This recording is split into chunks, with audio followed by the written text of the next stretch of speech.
எதுக்கு இந்த கவிதையை சொன்னேங்கிறது தான் உங்களோட பெரிய யோசனையா இருக்கும். என்னுடைய பேச்சுக்கும் இந்த கவிதைக்கும் எந்த சம்பந்தமும் இல்லை. இளையராஜாவை பிடிக்கும். இந்தியாவின் ஒட்டுமொத்த அரசியலை தீர்மானித்துக் கொண்டிருக்கிறவர்கள் தஞ்சாவூர்காரர்களாகத்தான் இருக்கிறார்கள். தமிழக வெற்றி கழகம் என்பதற்கு இக்கு போடலாமா கூடாதா என்கிற சந்தேகத்தை எல்லாம் தீர்ப்பவர்களாக எந்த பொருளிலும் வள்ளுவர் சொல்லவில்லைங்கிறதா அதுல முக்கியமான விஷயம். தெய்வத்தை சொல்லிட்டு அதையே அரசியலா, அதையே ஓட்டா, அதையே காசா மாத்திட்டு இருக்கக்கூடியவன்.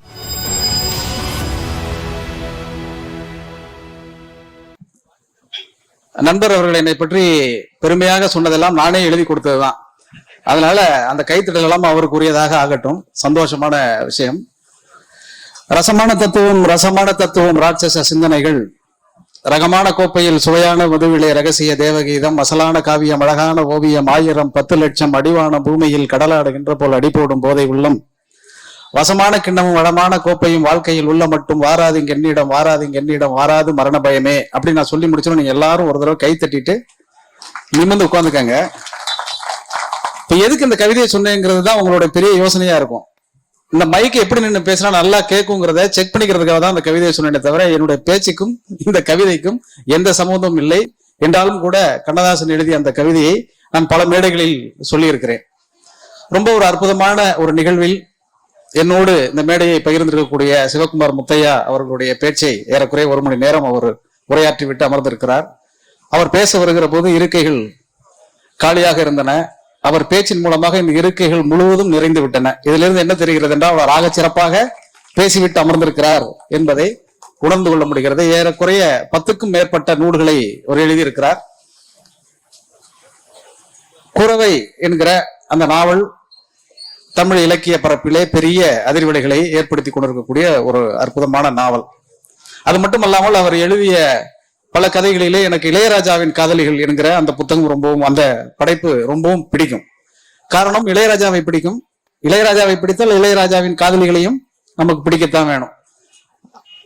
அந்த முத்தையா அவர்கள் பேசுகிற பொழுது ஏராளமான வரலாற்று செய்திகளை எல்லாம் தொட்டு தொடர்ந்து பல விஷயங்களை சொல்லி சென்றார் என்பதை விட கொட்டி தீர்த்தார் என்றுதான் சொல்லணும். அந்த அளவுக்கு அவர் உள்ளத்திலே ஏராளமான என்ன குமுறல்கள், இந்த அரசியலை பற்றின புரிதல்கள் எல்லாம் இருந்தது. அதை எல்லோரும் நாம் உள்வாங்கிக் கொள்ளக்கூடிய ஒரு மண்ணாக இந்த மண் இருக்கிறது. வேற எந்த மண்ணிலும் இப்படி பேச முடியாது.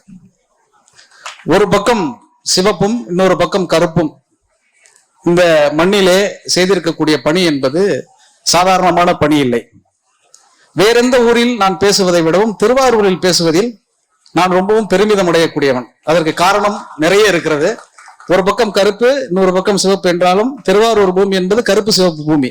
அதனால இதை விடவும் வேற பொருத்தமான ஒரு இடம் இருக்காது. அது மட்டுமல்ல, இந்த இயக்கங்கள், கம்யூனிஸ்ட் இயக்கங்களும் திராவிட இயக்கங்களும் இந்த மண்ணுக்கு என்ன செய்தன என்று கேட்டால் என்னையும் சிவகுமார் முத்தையாவையும் மேடையில் அமர்த்தி இருக்கிறது.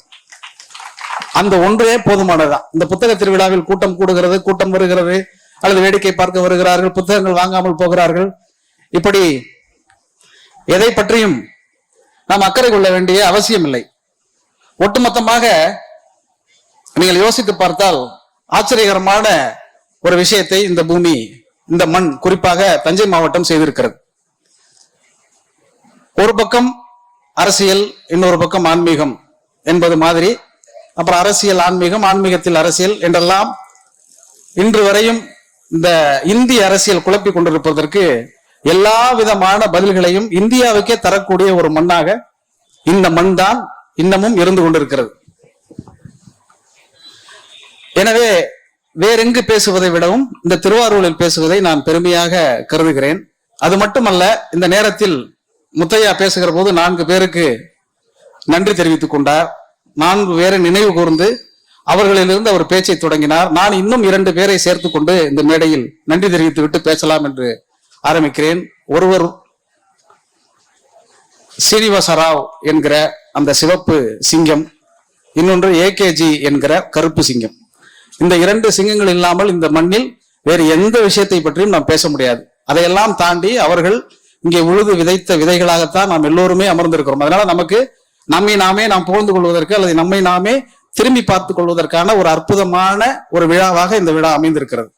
நிறைய மாவட்டங்களுக்கு, நிறைய புத்தக திருவிழாக்களுக்கு, கல்லூரிகளுக்கெல்லாம் போகிற பொழுது நான் ஒரு தஞ்சாவூர்காரன் என்று சொல்லிக் கொள்வது எனக்கு நிறைய பெருமை இருக்கும். அந்த பெருமைக்கு காரணம், நான் பார்த்த காவிரி ஆறு கிடையாது, நான் பார்த்த தஞ்சை விளைநிலங்கள் கிடையாது, நான் பார்த்த தஞ்சாவின் பொரிய கோயில் கிடையாது, நான் பார்த்த தஞ்சாவூரின் நாக சிறப்புகள் கிடையாது. நான் தஞ்சாவூர்காரன் என்று சொல்லிக் கொள்வதற்கு மிக முக்கியமான காரணம், ஏறக்குறைய 60 ஆண்டுகளாக இந்தியாவின் ஒட்டுமொத்த அரசியலை தீர்மானித்துக் கொண்டிருக்கிறவர்கள் தஞ்சாவூர்காரர்களாகத்தான் இருக்கிறார்கள். அவர்கள் எதிராக இருந்தாலும், ஆதரவாக இருந்தாலும், துணையாக இருந்தாலும், இணையாக இருந்தாலும், இன்னும் சொல்ல போனால் தமிழக வெற்றி கழகம் என்பதற்கு இக்கு போடலாமா கூடாதா என்கிற சந்தேகத்தை எல்லாம் தீர்ப்பவர்களாக, இப்படி நிறைய விஷயங்களில் தஞ்சாவூர்காரர்களுக்கான, இது ஊர் பாசத்தில் நான் சொல்லல, பொதுவாக அரசியலை புரிந்தவன் என்கிற முறையில், அரசியல் குறித்த வாசிப்பை கொண்டவன் என்கிற முறையில் நான் இந்த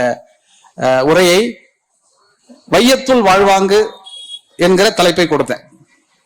இந்த வையத்துள் வாழ்வாங்கு வாழ்பவன் வானுரையும் தெய்வத்துள் வைக்கப்படும் அப்படிங்கிற இந்த திருக்குறள் திரும்ப திரும்ப பல நேரங்களில் என்னுடைய வாழ்க்கையில் யோசனைக்கு கொண்டே இருக்கக்கூடிய ஒரு திருக்குறள். நிறைய திருக்குறள் வரும், பொதுவா திருக்குறள் வந்துகிட்டே இருக்கும். இருந்தாலும் குறிப்பா இந்த வையத்துள் வாழ்வாங்கு அப்படிங்கிற சொல்லும், தெய்வத்துள் வைக்கப்படும் என்கிற சொல்லும் ரொம்ப குறிப்பாக எனக்கு கவனிக்க தோன்றும். அது என்னன்னா, வாழ்வாங்கு வாழுதல்னா என்ன? நீங்க வாழ்வாங்கு வாழணும் சாமி அப்படின்னு சொல்றோம்.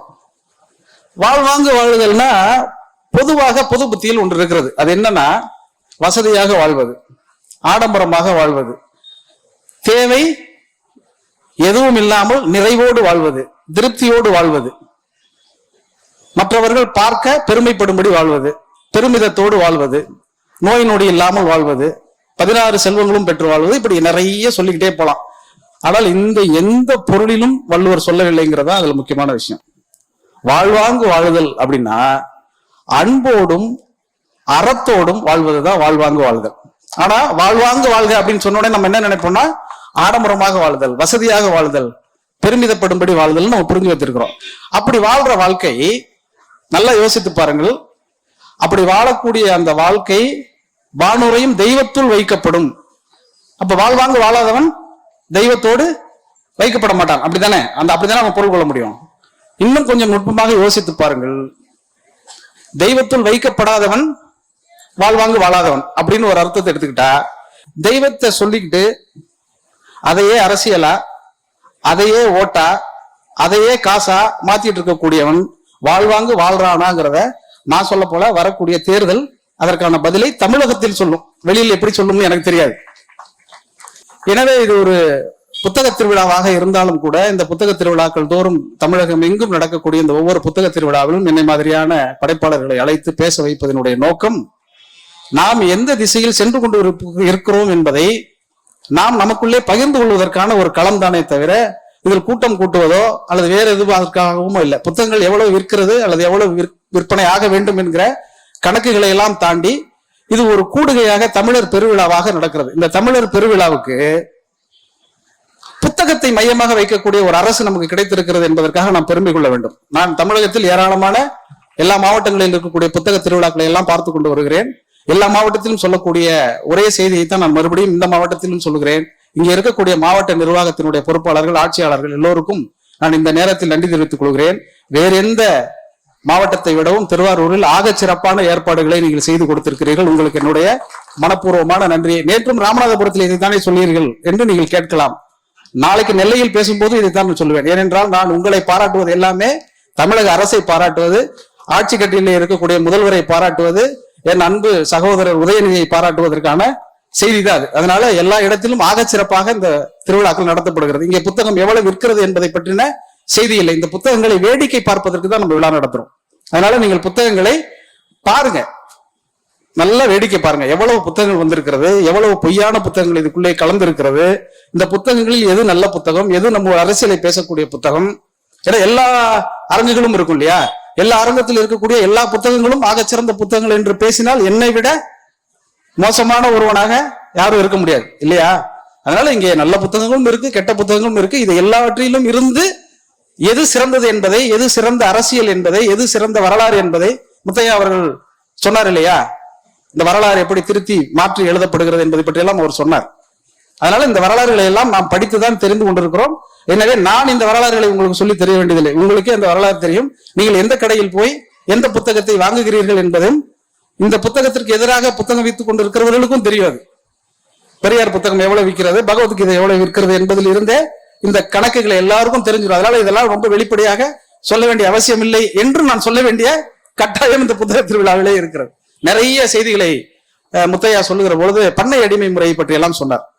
தஞ்சை மாவட்டத்தில் இந்த பண்ணை அடிமை முறையை பற்றி நான் இளவயதில் தெரிந்து கொண்டது அப்படிங்கிறது பிஎஸ்டி தோழர் பிஎஸ்டியினுடைய ஒரு பண்ணை அடிமையின் ஒப்புதல் வாக்கு மூலம் என்கிற ஒரு சின்ன சுயசரிதை நூல் இங்கே கூட கிடைக்கலாம்.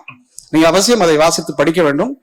விரைவில் வர இருக்கக்கூடிய ஒரு முக்கியமான திரைப்படத்தின் பின்னணி கதையாக அந்த புத்தகம் வருகிறது என்கிற ஒரு கிசுகிசு செய்தியை நான் இந்த மேடையில சொல்லிவிட்டு போகிறேன். அதை தாண்டி அந்த முக்கியமான அந்த திரைப்படத்தில், முக்கியமான அந்த இயக்குனர் எடுக்கக்கூடிய அந்த திரைப்படத்தில் இந்த மண்ணை சேர்ந்த என்னுடைய அருமை நண்பர் கவிஞர் தை கந்தசாமியும் ஒரு பெரிய பங்களிப்பை செய்திருக்கிறார் என்கிற அந்த சந்தோஷ செய்தியை உங்களுடன் பகிர்ந்து கொள்வதில் மகிழ்ச்சி அடைகிறேன். அவர் இந்த அரங்கத்துக்குள்ளே தான் இருக்கிறார் நினைக்கிறேன், வந்திருப்பார்னு நினைக்கிறேன்.